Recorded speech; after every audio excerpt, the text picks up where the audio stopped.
Hello everybody, welcome back to the letter. So, as you know from last time, we are now playing as Zachary. Yes, if you guys even remember that, I know it's been so long. Literally. No, it actually hasn't been that long. Literally, I think, what did I do? I've had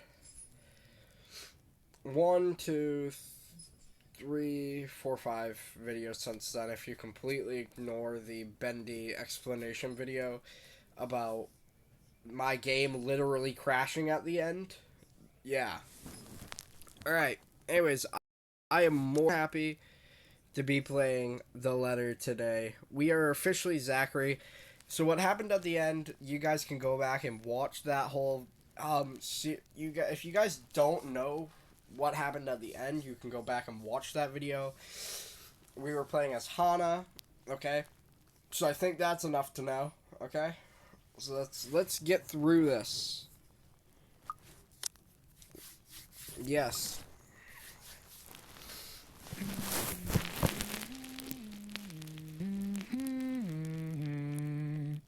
What's with the music? Faint but light and warm, a reminder of what home is. P.A. stern but commending gaze. Pause, stern but commending gaze. Ma's tender smiles, the sunlight filtering through the eaves in the morning. And the distant smell of cinnamon and vanilla as it drifts through the air every time something cooks from the room. The room. Our room. Mom, Pa's pride and joy. My sister and I, too, eventually. But we ain't allowed there. Not yet. Not until we're taller or older. Not until we've learned how to take care of ourselves and not burn our hands or reach the cupboards without having to be lifted. But a little peek wouldn't hurt, yeah? The floorboards are cold under my feet more than it usually is. The wall's more forbidding than what I'm used to. Farther and farther the room goes. Moss singing ceases. No, please wait! I'll be good! I'll sleep on time! Don't go! I can't hear above the rehearsed clanging and the defeating roar of gunshots, nor the screams replacing the comforting soft melodies. There is only the blinding fear. When my foot slips, the red sea that catches me is bitter and frigid, but the blood that drips in my hand is warm, warm, warm. It ain't my blood. The walls tumble and everything goes quiet. It just takes a few moments for everything to fall into place, for my eyes to adjust to the relative darkness of the room. Despite the pleasant chill the AC brings, my shirt is clinging tightly to me, and my blanket a tangled mess around my throat. Morning has not even arrived yet. Way too early for this thing, man. And too long since the last I've woken up dressed in my own sweat, head littered with thoughts that are gone as soon as my eyes open. All too often, only imprints and brief images are left to haunt me for the rest of the day, or until my mind forgets about it. Okay, let's just talk. This is, I'm gonna guess, Zachary's apartment. It's actually quite chill. It is quite chill. Zach's camera over there. Y'all know Zach's my favorite, guys. I'm really... Well, hold on. There's also Rebecca. You know what? Okay, I liked Hana, y'all. Hana was fun. Isabella's my girl. Like, she's awesome. Rebecca, Isabella, helped Isabella. And Zach was just buddy, you know, he was cool, so that's all. Even if he's gay with Ashton, I'm not sure about that. I'm still discovering that. I'm still figuring that out in the story because there's something weird there. Whichever comes first. Yet vivid or not, what little I can remember does not matter. Regardless, the desperation sticks, clawing up, pushing, urging me to relieve every moment, every sensation end. There's a twinkle in Ma's eyes when she looks up from her work, flour dusting her nose and cheeks. The scent of freshly baked bread wafts from the oven as soon as Pa opens it, and the homely fragrance of honey fills the room. He reaches up to wipe the small beads of sweat away from his forehead before gesturing for me to come closer. The moment spots me in my little hiding place behind the door. I expect him to be angry, but his pat on my back when I come within his arm's reach is encouraging enough. We'll have to taste these first before we put it up for sale tomorrow. You up for it, little man? Is it good enough? A knock cooks through the air before I can answer. Sharp, heavy, demanding, familiar. So distantly familiar. Ma ushers me up the kitchen and Pa moves to answer. But I know what waits outside. The taste of blood in my mouth sends an unpleasant churning in my gut. Ma's apron crinkles under my tight grip. Something snaps back into place. My bed remains in utter disarray. The walls still need his new paint job, and the clock ticking opposite my bed is as unsettling as ever. Ash is right. I should have already replaced that when I had the chance. You're no longer there, Zachary. Here and there are miles apart. Calm down. Breathe. The pressure of my own fingers against my temple is a welcome sensation over the anxiety gripping me. It never really did anything to stave off the headache sure to follow after this before, but it grounds me. A little reminder that I am safe, away from the place I once called home for Ma and Pa's. The urgency with each rap that follows finally chases away the ghost threatening to hang around. Why anyone thinks it's a good idea to knock at someone else's door this late confuses me. Nana would chase them all away with a broom if she was here. But no matter, it's a welcome break from the thoughts about to take a morbid turn if left festering. It's probably just Ash anyway, looking for a place to crash. Wonders of wonders, why he's bothering with the Kersey when he never did so before. Even with that hunch, though, habit compels me to check who it is first through the peephole. Better safe than sorry, they say. Except the person that greets me on the other side ain't him. Unless his hair grew overnight and he started wearing a ponytail. Of course, which I highly doubt will happen anytime soon, no matter how funny that looks in my head. It's Isabella. It's Isabella's chat, okay? It ain't Ash. That is quite funny. That is a funny thought, though. Isabella, it's late. There's something I can't quite pinpoint in her eyes when she looks up. Guys, is this after the incident? Oh my god, she's alive. She's alive, isn't she? Dude. This is after. This is after the office. She ran to his apartment. Bro, I'm telling you, bro. Her face a pallid shade. Shoulders tense, breathing heavy, and an uncontrollable shaking in her hand she's trying to hold back. Hide. If I didn't know any better. Hey, Zach. Sorry, It's okay, girl. It's okay. I know it's weird for me to show up at this hour, but you are the closest to my office, and... Oh my god, Isabella, you're alive. Thank you. Oh my god. Isabella, the title of this video is gonna be so long, but I can handle it. There's so much I need to fit into one title. No. It's perfectly fine. I'm not really working on anything right now. Do you want to come in? Is it all right? I know you should be sleeping at this hour, but I thought... I'm sorry, I just thought... I have no idea why I went here. My feet just moved on their own after I got out of the office, and... Sorry. She trails off, her voice lost in the muggy night air. I wait for her to say more, but instead her only response is a downward shift of her gaze back to her still trembling hands, as if the motion alone is enough of an explanation. A minuscule gesture, easy to miss if one is not paying attention. But for someone who has seen the same expression on the mirror, done the same thing too many times when night terrors are inevitable, it is not. Hey, don't worry about it. At least you knocked. Ash just barges in and crashes on the couch whenever he feels like it. I swear that guy is one fine hairline away from being a criminal. Yeah, if it was at your house. Listen, I'm waiting for him to do it to somebody else's house. He did just kind of sneak in to Hana's house.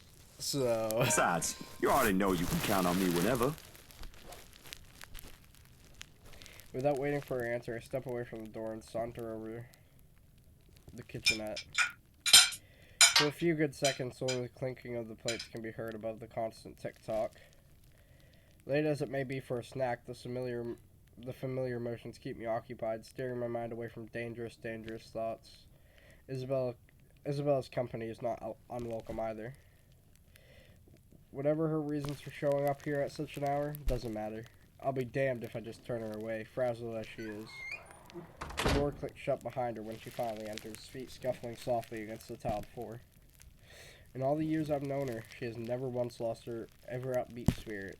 Yet in this particular moment, as she stands in my doorway, holding her arms close to herself, it's as if I'm looking at someone completely withdrawn from the person I've come to know in all these years. Do you want to drink or eat anything? I haven't restocked my food stash yet, so ingredients may be a bit limited. But I'm sure I can whip something up with what I have here. Just water will do, please. Thanks, Zach.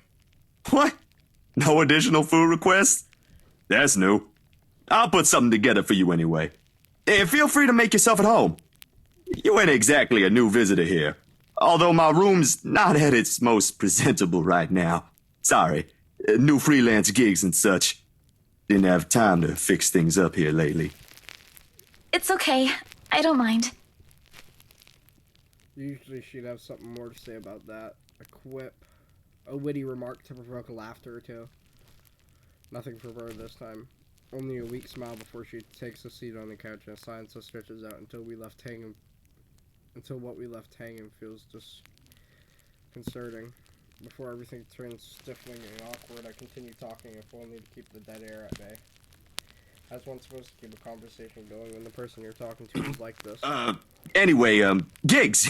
Can you believe this one client we got?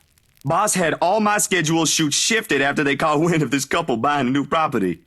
Man, must be nice to have all the money in the world. The world itself moves for you, huh? She's curled up on one side of the couch and hugging her knees close when I bring the tray carrying the sandwiches and the water she requested. She didn't request the sandwiches, dog, bro. Bro, Zachary, she didn't request the sandwiches. He starts to straighten up as I'm unloading the contents, but pauses as soon as I hold up my hands in a halting gesture. You're a guest. Didn't I say you're free to make yourself at home? Here's your water. Careful. The tremor in her hand is no lighter now. She still hasn't subsided when she reaches up for the glass. I give her a questioning look, but she is quick to avert her eyes, keeping herself occupied by taking small gulps of water. Maybe she just doesn't want me asking questions. Worrying. The sudden loss for words, this bout of quiet not normally present in our chats. Even the creaking of the old chair when I casually take the seat is a welcome break. Although the company's familiar, this has gone way past unnerving. What happened? Overtime at work? Doesn't answer immediately. Another gulp drains a glass of its remaining contents. One would think it would be enough for her to help her recover, yet she doesn't lose her tight grip on the glass as she cradles it on her lap. Her eyes take an unfocused gaze when she speaks again. Yeah. Boss handed me extra work today. After what happened to Rose. Rose. Why do I feel like you've mentioned her before? Sorry, I'm better with remembering faces than names. She was my coworker. That will take some getting used to. I was just talking to her the other day. Was? Did she resign or something? I think I'm missing a few details here, Bella. You've never met her. I think I did mention her once, or twice. It doesn't matter. You probably heard her name recently from the news than me.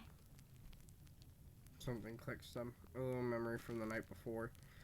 The bright red light from the dark room, the strong odor of the stop bath, the television's barely audible murmur in the background, a glimpse of a bloody room. The news is everywhere, even in the morning that follows. I just didn't think it affects will strike someone this close to me. Oh. Damn. I didn't mean to bring that up. No, like I said, it'll take some getting used to, but it'll get better. I hope it will. Things might become a little busier for me, though. She left a lot of things unfinished, and I'm one of the few people in the office who knows how she works. Boss thinks the transition will be easier if I handle it. That explains it. Well, just don't forget you still need rest. Even the most hard-working people I know don't keep hours as late as this. Hell, the subway stopped running hours ago. The crime rate might be lower here than most places, but that doesn't mean you can walk around freely in the middle of the night. It's just for today. Still a good thing you dropped by here first. I'm not just about to let you walk out here alone, especially not in the middle of the night. Who knows what else could happen? I'm not saying you should go right now, but I could accompany you home if you... No! Wait, please! The investment tension in her voice makes me pause, and it's only in an instant the mask she's been keeping up falls apart, if only for a short while.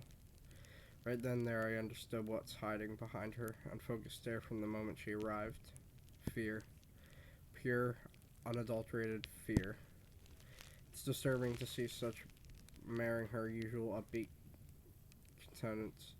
Bro, she literally was just in an office with that creepy letter creature, bro. I mean, the fleshy, scary thing. Zach, you've seen it. You've seen it. You've seen it, bro. That noise. The person behind Hana, and he was taking the photos. Boom, boom, boom, boom, boom, boom, boom, boom. Type shit. With a sigh, I crossed the small distance separating us and kneel in front of her. She doesn't flinch when I do so. However, the way she appears to make herself smaller against the couch is telling enough. Bella, this ain't just about your coworker, is it? What is it really about? I'm all ears. The sound of glass shattering rents through the air as soon as her hold on it loosens. The span of a few seconds, her breathing grows labored. I don't know. I don't know anymore. She claps her hands over her ears, pressing it tightly against the sides of her head. Her voice grows weaker with each word, each plea coming out of her mouth. Please don't leave me alone. I don't want to be alone right now. I can't shake it off. Everywhere's not safe and... Alright, Isabella. Look at me. Look at me. My hands are firm on her shoulder when I pull her up to look at me. It takes every force of will to ignore the terror in her eyes in favor of taking control of the situation. Too close to Breathe. familiar. Breathe. You're safe here. Inhale, hold, exhale. Stay in the present. I'm here. No one's gonna hurt you. Do you want to talk about it? The force with which she shakes her head is enough reason to drop the topic altogether. No more. Please. No more. I don't want to remember anymore. Okay, no more talking. I won't ask any more. Can I get you anything? Another glass of water? I think I have a tub of that pistachio ice cream you love so much. We're gonna have to clean this mess first. Will you be fine on your own for a little while? She nods lightly before retreating into herself again. No more words are exchanged after that, and I take that as my cue to start cleaning the shards of litter on the floor before either of one of us gets hurt. The quiet hum of the AC is a pleasant distraction as I go over the menial task. More so than her rag draws the breath or my little, feeble attempts to tell a quick story or two. But the latter does the trick. And soon enough, she has already drifted off by the time I return with the promised glass of water, her chest rising and falling in a steady rhythm. The strain on her shoulders gone. Frankly, I've never seen her this still. She mumbles something I don't quite catch when I carry her to the empty bed and hugs herself tighter against the mess of blankets. Despite the fact that she appears relaxed, the small frown on her face hasn't quite disappeared. Whatever happened to her won't be leaving her anytime soon. But for her sake, I hope it won't stay long with her. Because no matter what promises are made, this is a kind of fear no person could shield her from. I should know. There are still questions left to be answered. But the late hour, coupled with the sudden exhaustion, made my old couch a more comfortable bed than it typically is. Darkness immediately welcomes me as soon as my head hits the makeshift pillow. I can only wish the dreams will keep at a distance for now. For both of us.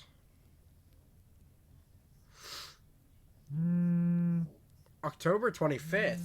Yo, so this is after what happened. The first few notes, while muffled, are enough to wake me. In the end, it became one of those nights when sleep passes like a blanket and it's plagued with a vague, fuzzy thoughts. I lift a hand to rub the drowsiness from my eyes, although it does little to relieve the gritty, burning sensation from my eyelids. Outside, the sun has yet to peek over the horizon, but night has already given away the cool morning light, washing everything in subtle gray hues. At this hour, the entire city remains unstirring.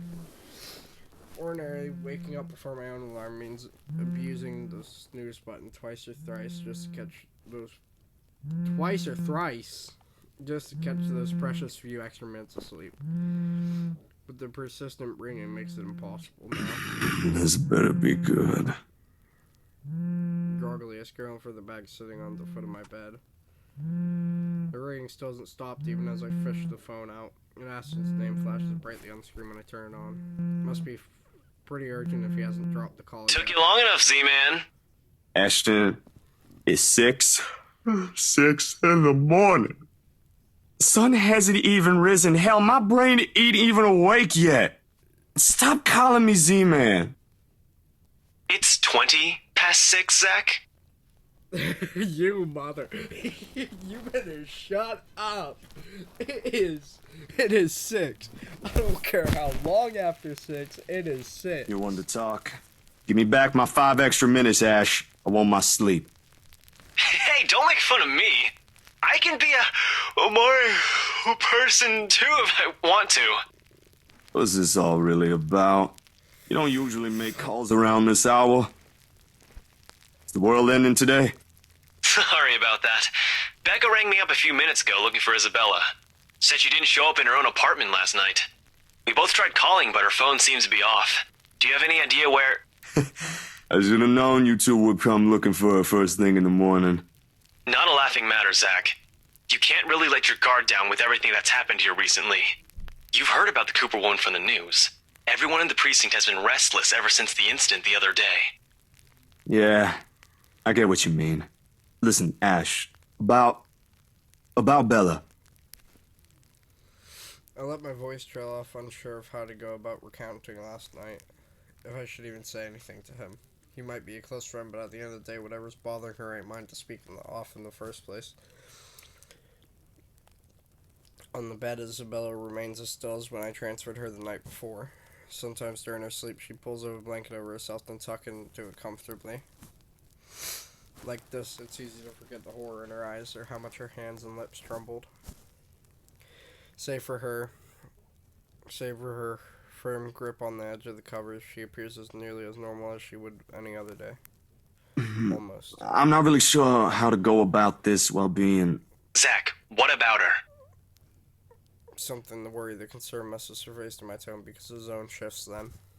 Carefully as if he's preparing for the Look, worst. you don't have to worry about her. She's with me right now. Since last night, in fact.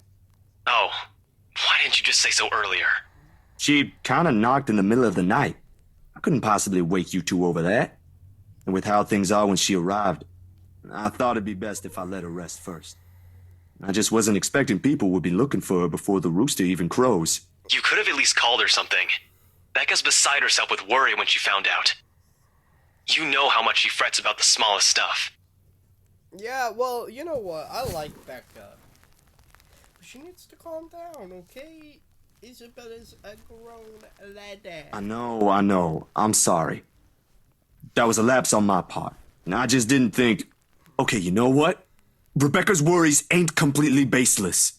Isabella hasn't been her usual self since the movie. Maybe even before that. I don't know if I should be opening my mouth about this, but Bella didn't outright say I shouldn't, so... So something's wrong then? I'm not quite sure, to be completely honest. I couldn't get the story out of her. Really? I thought you'd learned something from me by now. That's not it. Ash, when she appeared at my doorstep last night, she was shaking, and when I tried to ask her about it, she just panicked. Had this frightened look on her face. I'd be surprised if this was the first time I've seen it, but it ain't.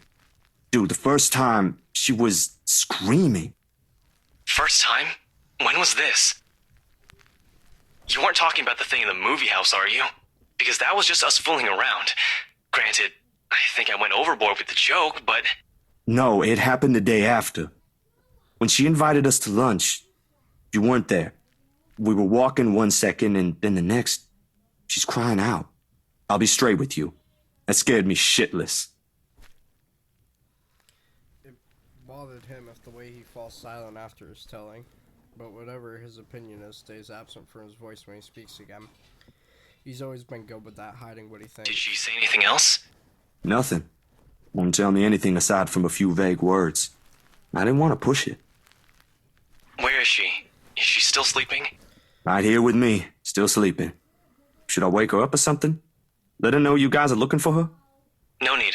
Let her rest. I'll drop by in a few. Today? Don't you have work at this time? I mean, I can drop her off home myself before meeting my client later. Look who's talking. My schedule's flexible, Ash. Last time I checked, you're the one who didn't have that luxury. How on earth do you think I'm able to tag along when you need me? It's not completely out of the way. They live on the other side of the town from you, Ash. Your definition of out of the way is a little screwed up, you know. It's fine. I have some things I need to do anyway. I'll call you back. I've got to let Becca know that Scared Cat's fine. Bye. He goes to call before he can even get to work. And for several minutes after, I find myself simply listening as the rest of Luxport rouses.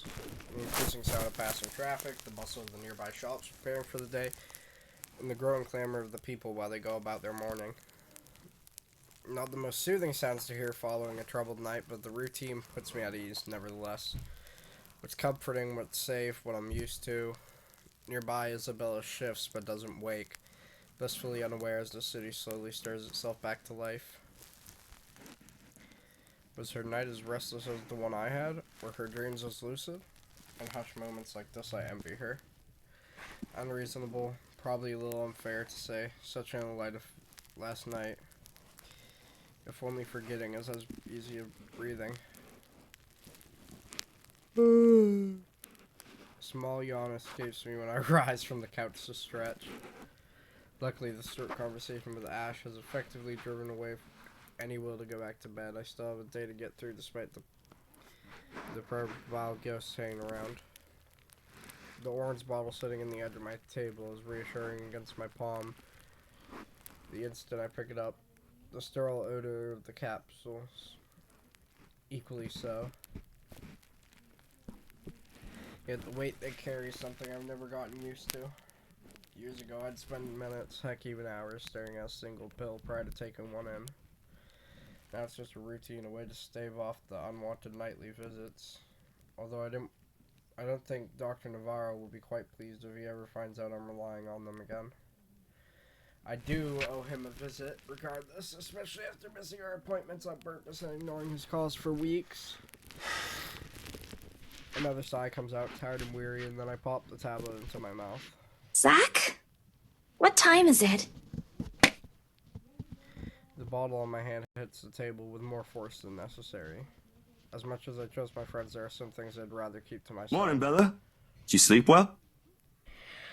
She answers the question with a long, drawn-out yawn, one reminiscent of a child, which she commands to come out of my mouth at the sight. In this manner, it's easy to mistake her for someone too young for responsibilities, inexperienced and immature even. Easy to forget she was thrust into the role of an adult earlier than her own dreams can afford. To overlook how surprisingly observant she can be at times. Maybe not on the same level Ash exercises for his investigations or Rebecca needs for her own work, but certainly enough to deftly put what she sees around her on canvas. Even if the way her eyes flickers on the table in my hand says something, is that I won't be able to avoid the question this time. Only a little. I don't remember how I ended up on the bed, though. My doing. You didn't look very comfortable sleeping on the couch, all hunched up like that. It would have been enough for something temporary. Sorry I stole your bed. Hey, it doesn't matter. Besides, what kind of gentleman would I be if I leave a lady sleeping in such uncomfortable conditions? Not in this house. My nana will give me a tough scolding if I ever did that, I'm telling you. Thanks a lot, Zach. I know I barged in at a very inconvenient time last night. I wasn't really thinking when I did, and... Hey, it's cool, Bella. I ain't mad at you. That's what friends do. You guys are welcome here anytime. Although Ashton abuses the anytime part a lot, I don't really mind. We might have less wiggle room if all four of us are present, considering the size of this place. But as long as no one makes anything explode, it's totally fine. Fine or not, I still owe you one for last night's trouble, especially since you don't seem to be. An expression passes over her features as she spares another cursory glance over the table, back to the bottle holding every small piece of what keeps the bad memories at bay.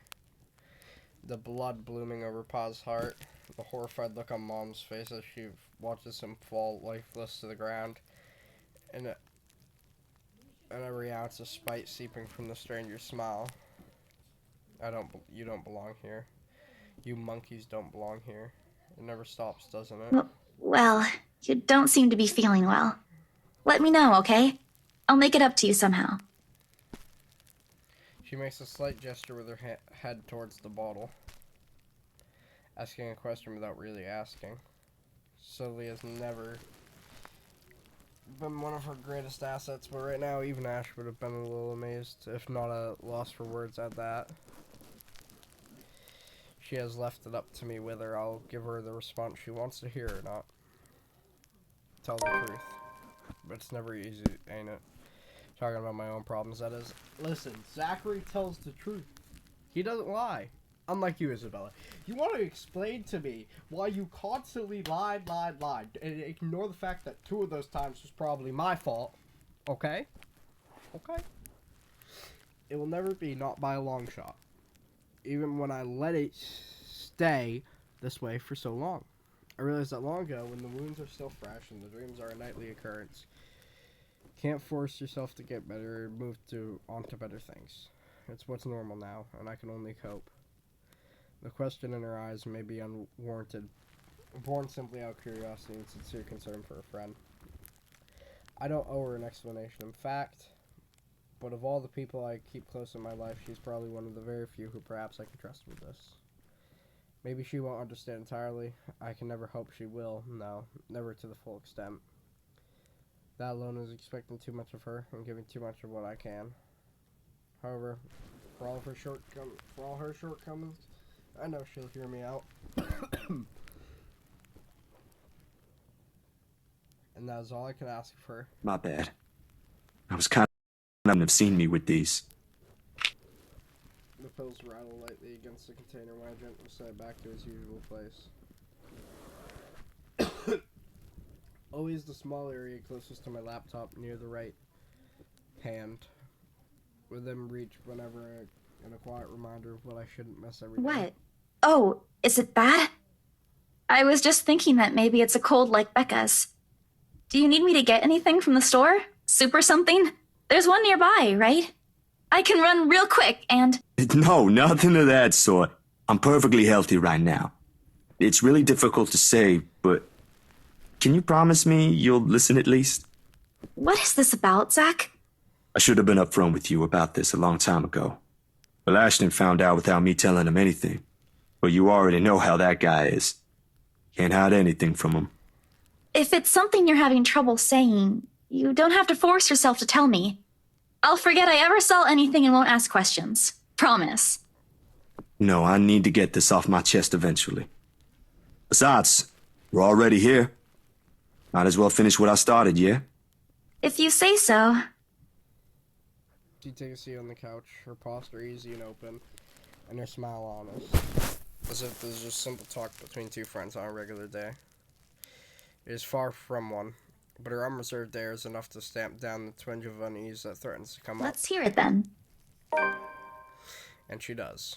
True to her word, she listens while the story spills out my mouth of my mom and pa, the little diner across the pond, and what it left of me that day. I can't recall most of it now. My own account jagged with a few missing details here and there. The passing years have eroded most of my recollection of the whole incident, all except for the one moment in the kitchen. The ring of gunshots are as vivid as it sounded that day. Even Moss' hysterical screams the moment Pa's body hits the floor motionless, his lifeblood flowing out from under him. And the gunman, he was smiling. He was smiling when Pa opened the door to welcome him. He was smiling when he put a bullet to Pa's chest and Ma's head. I've heard stories of how the world can be a cruel place for people like us before.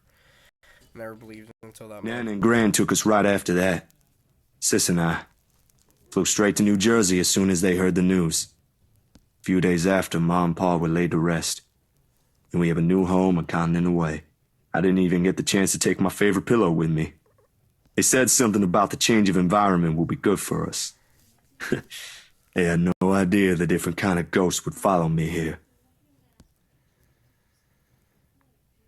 I expect your questions, mostly those brimming with childlike curiosity, and maybe some that are a little too hard to answer. But to her credit, she just sat there, lent her ears, and looked at me with no expectations or unnecessary judgment in her eyes. She appears wiser and older like this, easier to see the breadwinner in her. Her younger siblings are lucky to have her. When I'm done after everything's been said, she wraps her arms around me, a bit awkward considering the gap in our heights, but it gets her sentiment across. But it's difficult to answer this in kind if I'm even supposed to reciprocate the gesture given in my earlier apprehension. She pulls away shortly with a smile on her face. Not the reaction I based myself for, but it's obviously better than what I imagined. Are you not gonna say anything? Am I supposed to say anything after? Like, apologize or something? I don't think that's very appropriate, but if you want to hear one, I can think of something real quick. Not really. Other people have something to say after usually. And they're not necessarily nice either. Oh, okay then. I won't. I can't think of something anyway. Sorry, I'm not very good with this. Who else knows, by the way? My older sister, grandparents, and just Ash and you for now. Maybe I think I should tell Rebecca too, but... But not right now? Yeah, not right now. When I'm ready. Like today. I'm sure she'll be willing to hear you out once you do. I don't doubt she will. I'm more afraid of how she'll react after. One step at a time, yeah? Well, her reaction will probably be like, "Oh no, Zachary, no! Oh my god, this is so sad to hear. I can't believe it." Of course, a lot more emotionally, her being comforting, being like, "I'll be your new mom, okay?" Girl, why do you act like everybody's mom? Constantly. Whew. Surprisingly, it feels good to get that one out my chest. I was a little afraid you'd be angrier. I didn't tell you earlier than today. I'm still not gonna forget, Luke writes, Luke's just racist remarks. You know? I'm not angry. I'm just surprised. You didn't look like it. I wouldn't have suspected. I suppose that's how it often is, isn't it? We all have our, what's the word Becca uses? Inner demons? Yes, good job, Bella. You actually learned something for once. I'm sorry, that's mean. She's like a little child. She acts like a child. But this is something personal to you. I understand why you'd rather have a few people know. That too. Well, these past few weeks haven't been easy for you. I didn't want to add that. Not after last night. Something passes in her face, brief, fleeting, and disappears right before I can recognize what it is. You okay? Yep, no worries. I'll be fine. Look, about last night... Never mind. This isn't a good time. But don't lose sleep over this, alright? What's important is you got what you want to say out. And if you need me, I'll be here. I should be relieved. Her words are more than reassuring to my ears.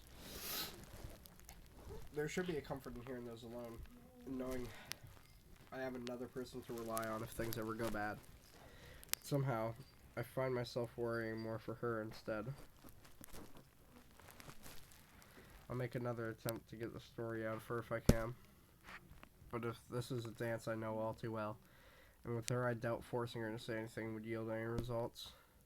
As much as I want to imitate Ash, there's only so much I can ask that won't result in something a little over disastrous. At best, she'll stop talking to me until a week passes. At worst, I'd rather not risk it. I've never seen her angry. Outright annoyed, maybe, and often directed at Ash, but never furious. What do they say again about happiest people when angered? Besides, being prepared to her after a little chat. So, food then? She seems relieved that the wrist changed the subject, and as if it has been simply waiting for its cue all this time, her stomach rumbles at the mention of food. Rather loudly, as a matter of fact. Alrighty, Missy. We're going to get some chow now. Better be quick, though. Can't have your stomach starting a revolution on us here. Don't make fun of me. I'm not that hungry. Maybe a little. I didn't think I'd end up skipping dinner last night.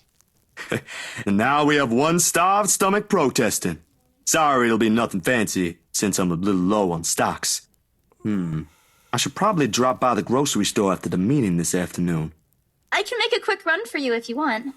Nah, I've got enough to put together something nice here. Maybe I could always improvise if we're missing an ingredient or two. It ain't like we're going for a Michelin 3-star status here. Michelin 3-star? Nah, we should at least go for a Michelin 0-star, not even a Michelin dish here, okay? Also, didn't I say you're a guest? Is this a Filipino thing? Or just Rebecca rubbing off on you? The soft laughter that comes from her doesn't quite reach her eyes. The answer is neither. Because if she stays idle, she'll remember. On second thought, I might need a little help slicing up the potatoes while I prep the ham. You up for that? What? Do you think instant noodles are all I'm about? I'll have you know I can cook a mean paella with my eyes closed. All my siblings love it. Sure you can. Come on. I think I know what we'll do with those spare ingredients.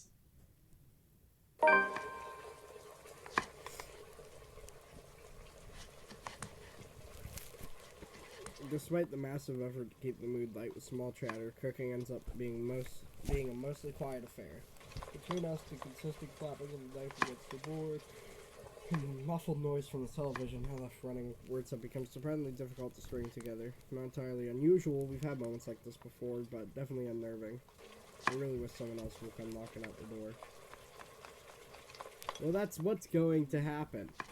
So that's why I'm going to end this video off here, guys.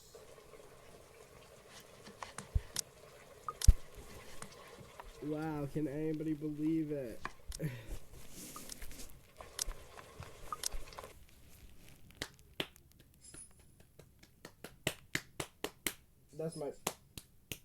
That's me clapping, chat. Anyways, this was so fun, so great, so perfect. I cannot believe it. I'll see you all next time. Bye bye.